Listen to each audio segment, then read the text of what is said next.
Hello, dear aspirants.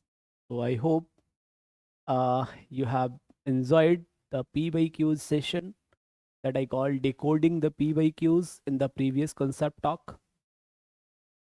As we have done the group theory well, we have decoded all the possible concepts required for your CSE and forest services exam. After that, I tried to have a short session over decoding the PYQs. In that, I tried to tell you what is the importance of decoding PYQs. Fair? Sorry. आज के session में जैसा कि आपका response है, जैसे कि आपके सजेशंस और डिमांड्स हैं कि हम ग्रुप थियरी के मैक्सिमम PYQs को डिकोड करें, ना केवल उनके आंसर्स आपको पता चले बल्कि आप इसमें भी इंटरेस्टेड रहें कि why such question framed and what can be the next. So today's session is gonna be one of the most fruitful session for you if you have patience to attend the things. ठीक, चले। तो आज हम PYQs करने वाले हैं related with the group theory.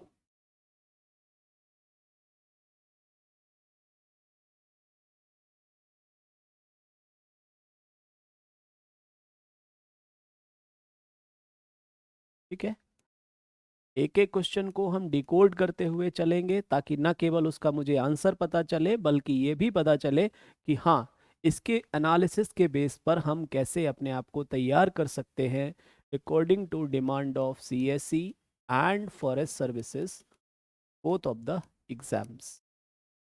Clear? So let's have a question, please. The question is, I'm writing the question here. It'll take just 30-40 seconds. Meanwhile, you people can think, okay, how to attempt that question. So the question is, so that the set of 6 transformations, so that the set of 6 transformations, क्या क्या transformations है देखेंगे ध्यान से। F1z is z, F2z is 1 by z, F3z is 1 minus z, F4z is z upon z minus 1, F5z is 1 upon 1 minus z, F1, F2, F3, F4, F5, where is F6? Just wait a minute please, let me check the question. आज तो नहीं है, दे सकते हैं।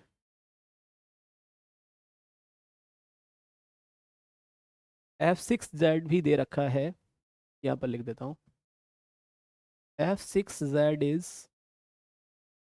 z minus 1 upon z. Clear? So what they wish to have from our side is, वो कह रहे हैं these 6 transformations means these functions forms a non-abelian group of order 6. The question they have asked in the exam CSE 2011. ठीक है। इसके अलावा भी ये क्वेश्चन हमें कई बार हमारे एग्जाम में दिख सकता है। अब आप कहेंगे कि सर आप ये तो हमने अटेम्प्ट कर लिया है, इसका आंसर मुझे पता है, या इस टाइप के फंक्शंस का कैले टेबल बनाने में जो टाइम अपना लग रहा है कि सर ये तो बहुत टाइम टेकिंग है, मैं इस क्वेश्चन को अटेम्प्ट नहीं करना चाहूँगा। तो ये दो टाइप के थॉट प्रोसेस हो सकते हैं, दोनों ही गलत हैं। ठीक, मैं क्या करूँगा, इसमें 2-4 मिनट इन्वेस्ट करने की कोशिश करता हूँ and will make you feel कि भाई this is not an ordinary question, this is a category of questions. Clear? अगर आपको याद हो, जब हमने पढ़ा group of permutations, right, concept decoding में, देयर आई टोल्ड कि कंपोजिशन ऑफ फंक्शंस कैसे डिफाइन किया जाएगा, right. So this forms a non-abelian group with respect to composition of functions or transformations, right? Composition of functions कैसे define होता है? Let's work over that now. ध्यान से देखेंगे. If you have two functions f of x and g of x, then f of g of x is defined like this. तो basic idea composition of functions का हमें रहता है, और आप कोई भी यूनिवर्सिटी लेवल की बुक देखेंगे, हर बुक में आपको ये एग्जाम्पल पर्टिकुलर मिल जाएगा. ठीक है. तो यूपीएससी ने एक बार पूछा, 4 बार पूछा, डजंट मैटर एट ऑल. ये एग्जाम्पल इतना फेमस है कि आपको हर बुक के अंदर वो दिखाई दे जाएगा. Sorry. For example, if you want to compose f1 composition f2 क्या मिलेगा? तो this will be f1 f2 of z. प्यारे बच्चों, f2 ऑफ z कैसे डिफाइन है? 1 by z. f1 of elephant is elephant, so f1 of 1 by z is 1 by z itself. तो 1 by z क्या मिल गया? That is f2 z itself. कोई भी, फॉर एग्जाम्पल आपको कंपोज करना है f3 कंपोजिशन f4, तो this will B f3 f4 of z, that is f3 f4z कैसे डिफाइन है? z upon z minus 1. f3z कैसे डिफाइन है? 1 माइनस z की जगह क्या है? z upon. So this comes out as z minus 1. तो 1 upon 1 minus z, that is equals to f5z. तो इसने इम्प्लाई किया f1 composition f2 gives me f2. This will imply f3 composition f4 is f5. So in the same manner you can compose all the compositions here for given functions. Since the given set has finite number of elements, so you can form the Cayley table for this. So with the same compositions, if you want to form the Cayley table, so let me write that Cayley table now. Meanwhile you can try. So f1, f2, f3, f4, f5, f6 composition of functions देख लेंगे. चलो, so let me fill that Cayley table now. f1, f2, f3 हो गया. So this is f1, f2, f3, f4, f5, f6, f2, f1, 5.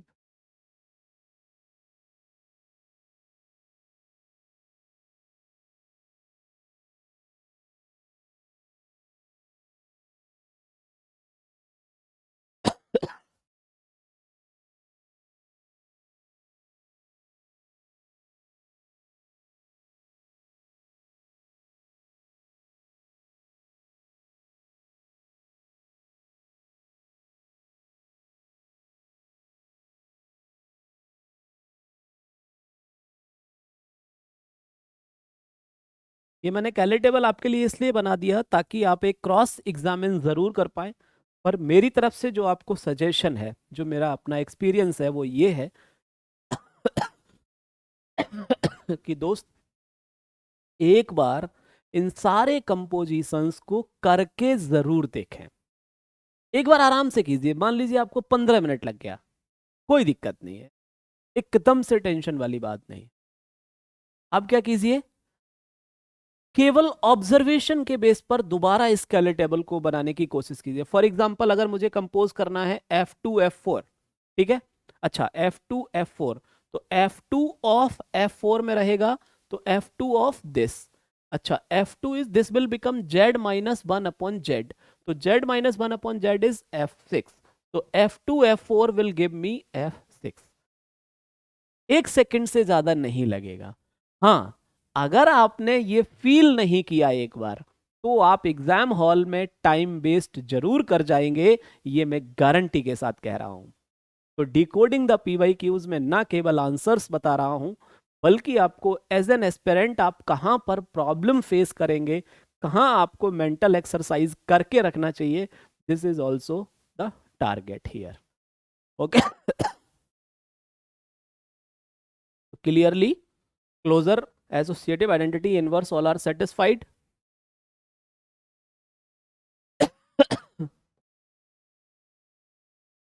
Identity क्या मिल गया, F1। Inverses के बारे में बात करेंगे तो F1 का इनवर्स F1, F2 का इनवर्स F2, F3 का इनवर्स F3, F4 का इनवर्स F4, F5 का इनवर्स F6 and F6 का inverse is F5। Also it is a group। अब आप जरा यहां पर ये देखें कि ये नॉन अबेलियन ग्रुप है, क्यों है, व्हाट आर दोज कंपोजिशंस जहां से बात गड़बड़ हो रही है। F2 F3 F5 दे रहा है, F3 F2। If you observe F2 composition F3 is not equals to F3 composition, so it is non abelian group। आराम से देख लीजिए, कोई डाउट होगा तो पूछेंगे प्लीज। क्लियर है अभी बात। तो ग्रुप के सिंपल क्वेश्चंस में भी कई बार हम एग्जाम हॉल में अपना टाइम वेस्ट कर जाते हैं, इसलिए better to have practice over such famous questions because UPSC frequently focuses on that। Let's have the next question now, and I will expect you to do the mental exercise over that as well।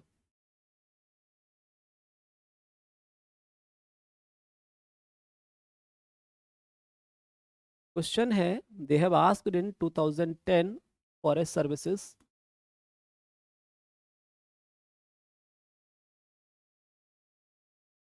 let Z equals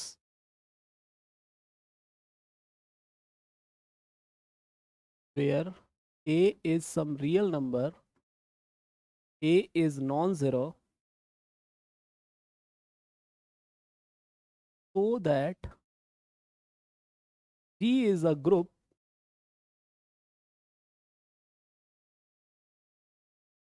with respect to matrix। अच्छा, step by step हम PYQs उठाने की कोशिश कर रहे हैं। Sorry. अब ये एक ऐसा स्टैंडर्ड ग्रुप है जिसके बारे में हम लोग कॉन्सेप्ट टॉक में भी यूज दर, just wait a minute please.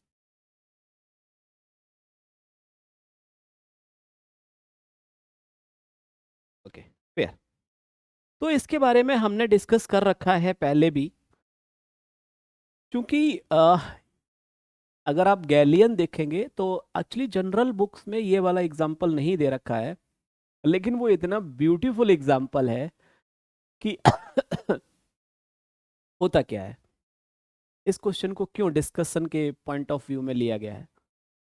अगर आप देखें इस क्वेश्चन में कि G is the collection of all those matrices, मतलब सारे 2x2 के रियल मैट्रिसेस नहीं रख रहा है, केवल उन मैट्रिसेस को रख रहा है जिनकी सारी एंट्रीज सेम है। तो पहला जो रॉन्ग परसेप्शन है दिमाग में वो क्या होता है, देखिए ध्यान से।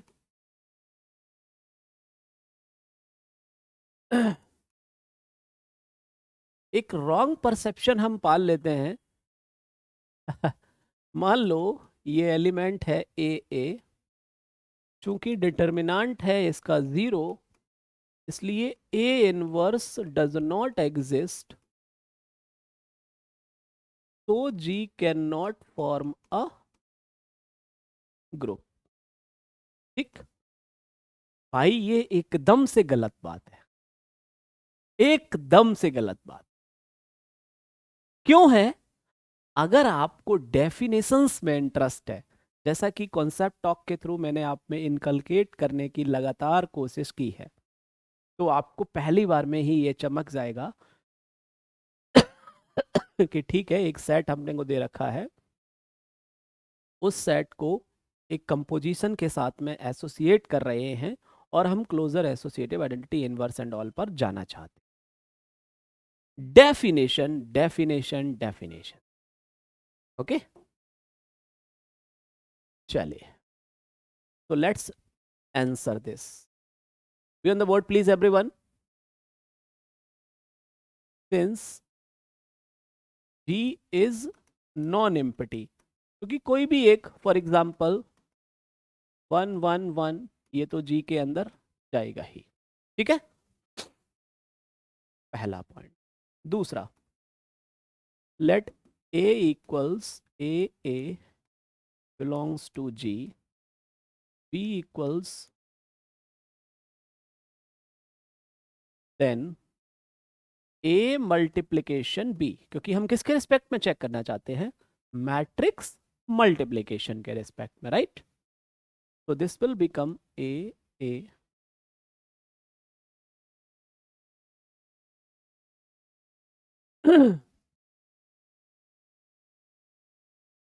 so A is a real number, B is a real number, 2 is a real number, so you got some real number where C is also non-zero because A and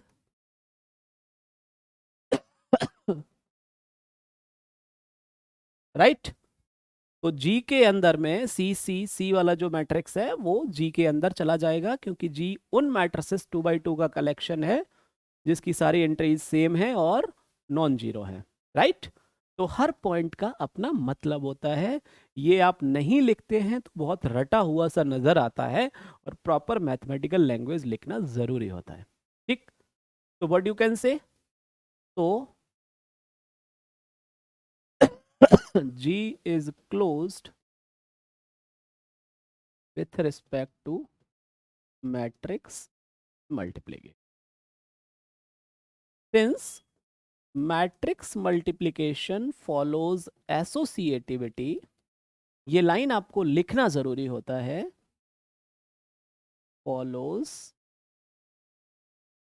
associativity, तो G follows 2। ठीक, चलिए third पर आते हैं। If you know the actual meaning of identity axiom, what does it say? An structure satisfies identity axiom if there exists an element in that set, if there exists an element in that set such that on composing this element with any element of that set you get that element itself. तो देखिएगा यहां पर, let if A E equals A, ठीक है, capital E को मान लिया,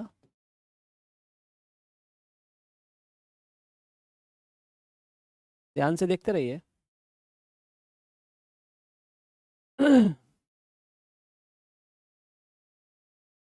comparison कर दीजिए, you will get E as 1/2, तो E as 1/2, तो कैपिटल E क्या मिल गया? 1/2 1/2 1/2।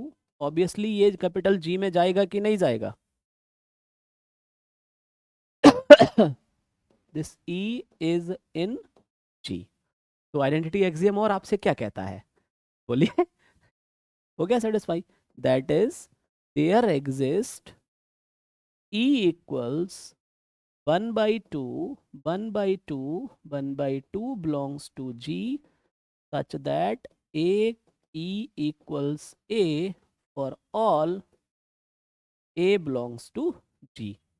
So G satisfies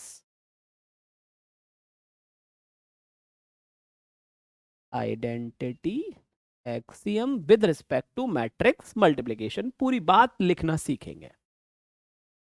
Even if you have attended the concept talks initially of group theory, you must have realized कि आइडेंटिटी एक्सियम को दो तरीके से सर ने बताया था, राइट. एक तो जब आपको आइडेंटिटी एलिमेंट का एक आइडिया रहे, एक पूर्वानुमान रहे, तो आप ये दिखाते हैं कि वो उस सेट के अंदर ऐसा एलिमेंट एग्जिस्ट कर रहा है. दूसरा केस, जब आपको पूर्वानुमान ना रहे, तब आप ये कोशिश करते हैं कि वो जो आइडेंटिटी एलिमेंट है वो क्या हो सकता है. तो आप ये कंडीशन लेकर चलते हैं और ई को खोजने की कोशिश करते हैं. खोजने के बाद ये वेरीफाई करते हैं कि वो जो ई आपको मिला है वो आपके सेट, जैसे सेट यहाँ पर जी है, वो उसके अंदर है या नहीं, right. Similarly you can go for inverse axiom as well. तो इनवर्स के लिए let if A inverse is B, then AB must be identity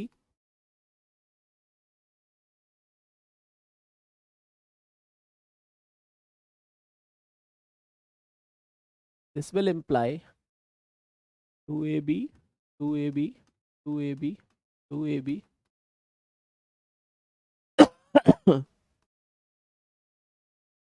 comparison कर दीजिए.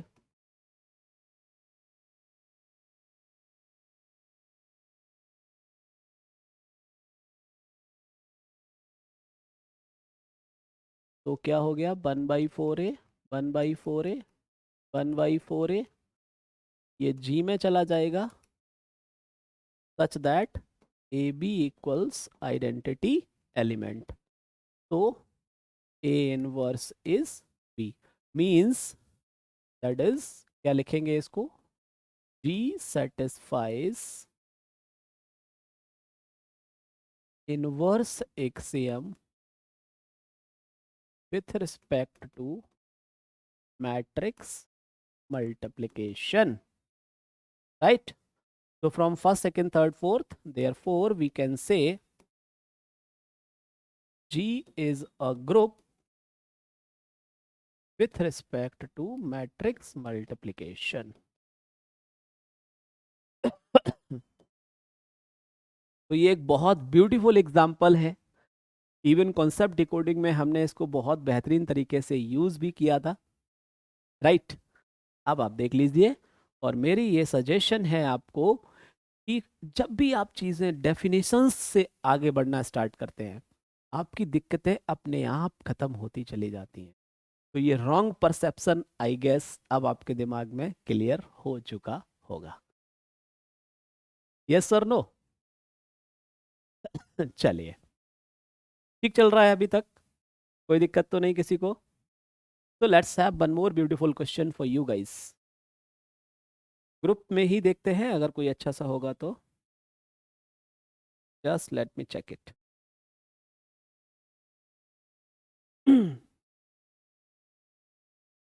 चलिए, फंक्शंस वाला ही उठा लें क्या.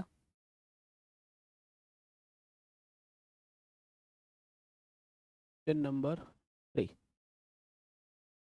क्वेश्चन है 2016 forest services.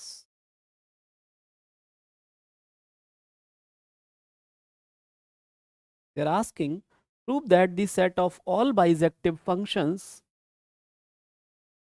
prove that the set of all bisective functions from a non-empty set X,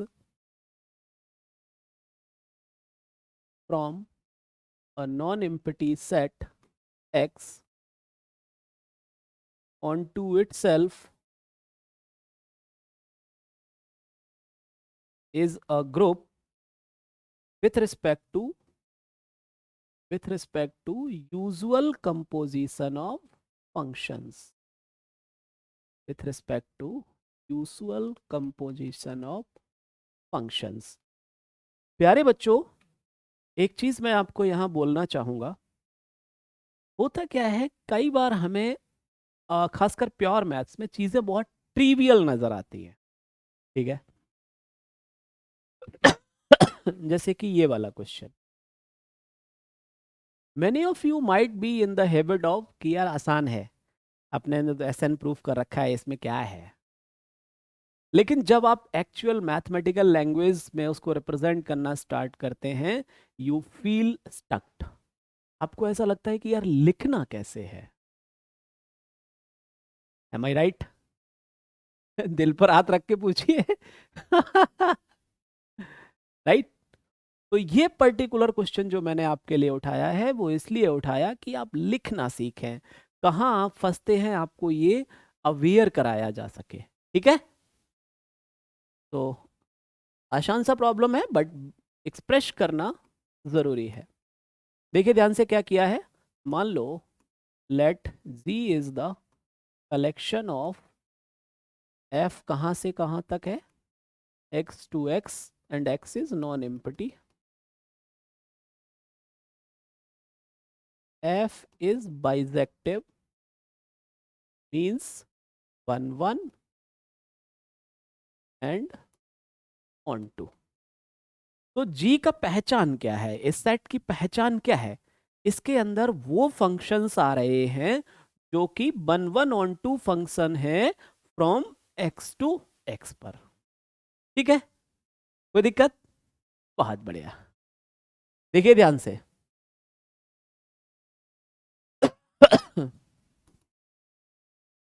since I such that, अगर मैं x से x के ऊपर एक फंक्शन डाल दूं, आई x को x पर ही मैप कर दूं, ठीक है ना, देन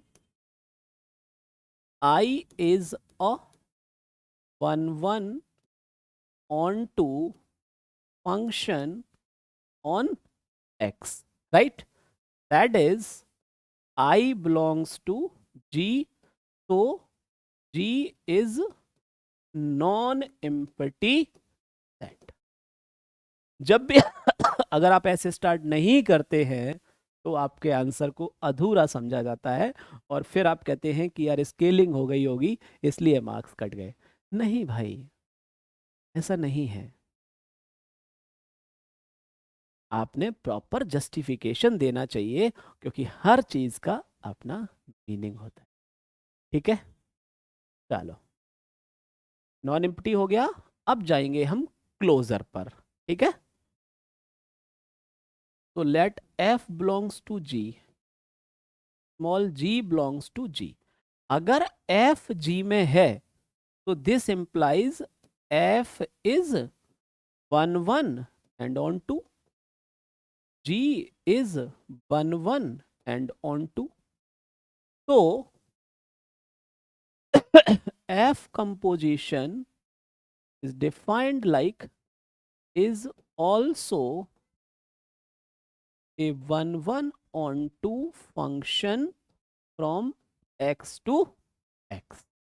आराम से देख लीजिए, एकदम प्रॉपर फीलिंग्स के साथ में, और कैसे रिप्रेजेंट किया जाना है ये भी सीखने की कोशिश कीजिए, राइट। चलो, तो क्या बोलेंगे, तो g is closed with respect to composition of functions। Closure हो गया। एसोसिएटिविटी, कैसे लिखना होगा इसको, इन चीजों को आदत में लाइए। क्या लिखते हैं, we know that, we know that composition of functions is associative, ठीक है। तो जी फॉलोज एसोसिएटिविटी। इस तरीके से आपको जस्टिफाई करना चाहिए। Clear? There exist I belongs to G such that F और I का कंपोजिशन लिया जाए तो that will give you F itself, right? For all, तो ये क्या हो गया, आइडेंटिटी सेटिस्फाइड। कैपिटल आई ये जो फंक्शन है ये इस जी का आइडेंटिटी एलिमेंट कहलाएगा। क्या बोलेंगे? तो अभी अभी पीछे वाले क्वेश्चन में भी हम लोग यही चर्चा कर रहे थे कि आइडेंटिटी एक्सियम को सेटिस्फाई कराने के दो तरीके। अगर आपके माइंड में एक पूर्वानुमान है कि इसका ये एलिमेंट आइडेंटिटी एलिमेंट हो सकता है, तो उसको क्रॉस वेरीफाई कर लीजिए कि वेदर दिस थिंग होल्डेड और नॉट। ठीक। अगर आइडेंटिटी एलिमेंट का पूर्वानुमान नहीं है तो इस कंडीशन को लेकर चलिए और आइडेंटिटी एलिमेंट खोज के दिखा दीजिए और ये दिखा दीजिए कि वो उस सेट जी के अंदर है। तो यहां पर हमने पहला वाला रास्ता अपनाया and that is properly justified, not an issue at all. बोलिए, एकदम से क्रिस्टल क्लियर है या नहीं चीज है? कोई दिक्कत किसी को तो चिल्लाइए। Similarly you can go for inverse axiom as well. आप लिख सकते हैं F O F inverse of X, that will come out as, क्योंकि अगर एफ एक्स से एक्स बाइजेक्टिव है, ठीक है, then F inverse exist also F inverse be a function from. तो इसके जस्टिफिकेशन के लिए आप इतना स्टफ अगर लिख देंगे, your job is done, there is no issue at all, there is not an issue at all. देख लीजिए ध्यान से। तो from all these observations what you can say, G is a group, और यही आपको शो करना था। लास्ट में एक लाइन ऐड कर देंगे, therefore G is a group with respect to usual composition of functions, this is called usual composition of functions. बोलिए, आनंद आया? लिखना सीख रहे हैं चीजों को या नहीं, या अभी तक भी रटने की आदत में हैं आप लोग? हाँ, पूरा एकदम विश्वास के साथ कहिए। नहीं ना? बहुत बढ़िया। चलिए आगे बढ़े, देखते हैं एक आध और क्वेश्चन उठाते हैं।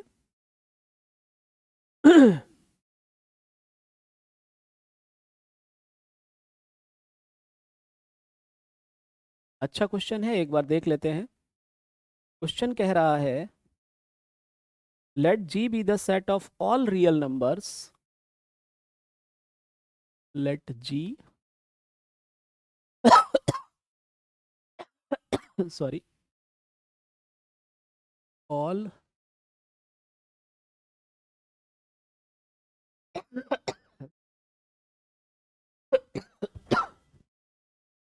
Sorry except -1 and define. अच्छा क्वेश्चन है, देखना चाहिए हम सब लोगों को ये। A composition B equals A plus B plus A B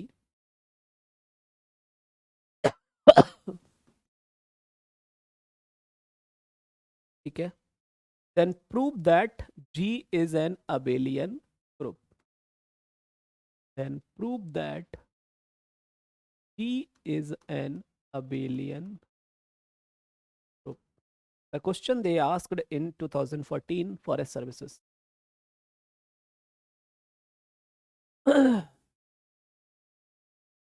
चलिए, सभी लोग इस क्वेश्चन पर ध्यान देंगे क्योंकि ग्रुप से भी कई बार हमें सीधे सीधे क्वेश्चंस मिलते हैं, लेकिन अगर हमारी लिखने की हैबिट अच्छी नहीं रही, अगर हम मैथमेटिकल लैंग्वेज को प्रॉपरली जस्टिफाई नहीं करना सीखते हैं, तो हमारे मार्क्स डिडक्ट होते हैं। ठीक।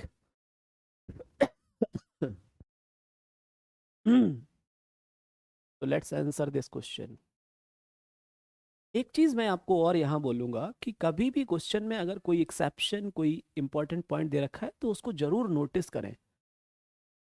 यार इससे क्यों क्यों उसने -1 एक्सक्लूड किया है, ये जरूर अपने आप में, अपने आंसर में जस्टिफाई करने की कोशिश करें, समझने की कोशिश करें कि उसका क्या कारण रहा होगा। ठीक है, चलिए आगे बढ़ते हैं। Let G be the set of all real numbers, define a composition b. तो हमें ये शो करना है, देखिए ध्यान से, clearly G is non empty, क्योंकि -1 के अलावा तो सारे रियल नंबर्स उसके पास हैं ही ना। Now let A belongs to G, B belongs to G. ध्यान से देखिए इस चीज को। देन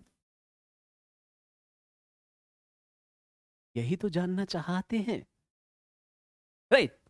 कहने का मतलब this implies a plus B plus A b ये -1 ना हो, क्योंकि अगर इसका वैल्यू -1 आ गया तो ये कैपिटल जी के अंदर नहीं जाएगा, क्योंकि G is the set of real numbers except -1। तो हमें ये जस्टिफाई करना पड़ेगा कि a plus B plus A b can not be equals to -1। देखिए, लेट इफ अगर ये -1 हो गया तो क्या होगा, b इंटू 1 प्लस ए, यहां पर -1 माइनस ए, तो -1 इंटू 1 प्लस ए क्या मिल जाएगा, b इज -1। लेकिन b किसके अंदर है, g के अंदर, तो b -1 हो नहीं सकता, a -1 हो नहीं सकता। तो जिन लोगों को ये क्वेश्चन देखकर ऐसा लगा था कि यार क्या मास्टर टाइम वेस्ट कर रहा है, आई गेस अब उनको सिस्टमेटिक लर्निंग का महत्व जरूर एहसास हुआ होगा। बोलो हाँ या ना, बात समझ रहे हैं मेरी? तो आता मुझे भी है, अरे ये नहीं आता तुमको, इतना आसान सा क्वेश्चन है, क्लोजर ही तो दिखाना है। लेकिन नहीं, प्रॉपरली लिखने की कोशिश कीजिए। आप जस्टिफाई करने जाएंगे तभी आपको यह एहसास होगा कि आप कहाँ चूक रहे हैं, कहाँ आपसे गलती होती है। अब आप देखिए कितना प्यार से आपने दिखा दिया कि अगर आप इस चीज को होल्ड कराएंगे तो ये चीज मिल जाएगी, और वो पॉसिबल है नहीं। इसका मतलब क्या हुआ, तो yes, a composition b goes to G, right? बहुत बढ़िया। तो G is closed with respect to star. Since real numbers follows associativity,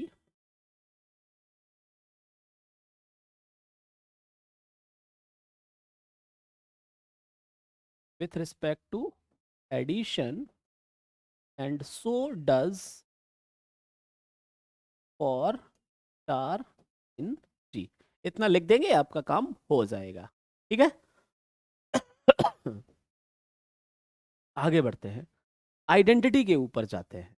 ठीक, अब यहां पर आइडेंटिटी 0 होगी, 1 होगी, 2 होगी, मुझे आइडिया नहीं है, पूर्वानुमान नहीं है। तो हम क्या करेंगे, कंडीशन लेकर चलेंगे और खोजने की कोशिश करेंगे कि what can be the identity element of this system, right? तो क्या करेंगे, let if E belongs to G is the identity element. मतलब ये हमने क्या कर लिया, ये अजम्पशन लेके चल रहे हैं, ठीक है? Such that a e equals a for all a belongs to G. तो this implies a plus B plus A b is a. तो ए गॉट कैंसल्ड। अभी क्या मिलेगा अपने को, sorry, a plus, I am sorry, just give me one, a plus e plus a equals a, this implies equals minus a e. A का value तो -1 मिल गया यार, इससे फायदा क्या हुआ, क्या सो हो पा रहा है आप? अब मैं तो कंफ्यूज हो गया हूं, आप ही बता दीजिए, बोलिए। Can you reply it over please?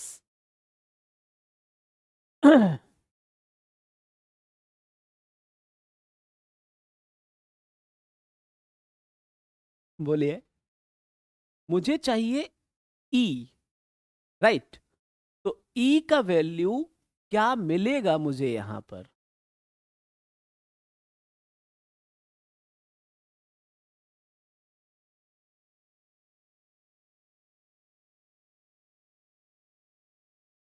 Anyone?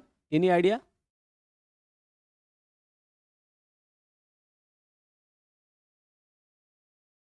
Zero? Is it zero? E is zero?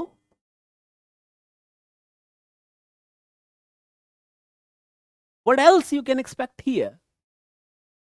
Please reply in the comment section. Similarly, you can go for inverse axiom. Suppose if you feel so, again I'm leaving it for you an open-ended. If you feel so, this is the inverse. So means you want A composition B as this. Then what you can say about B?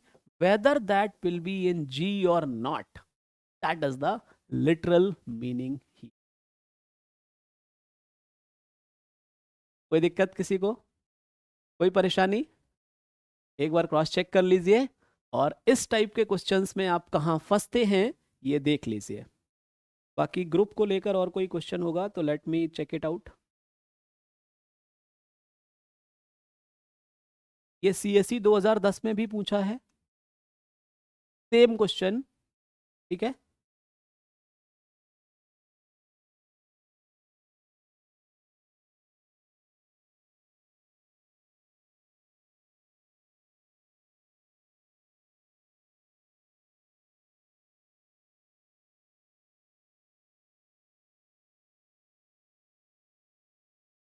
Isomorphism पर question है।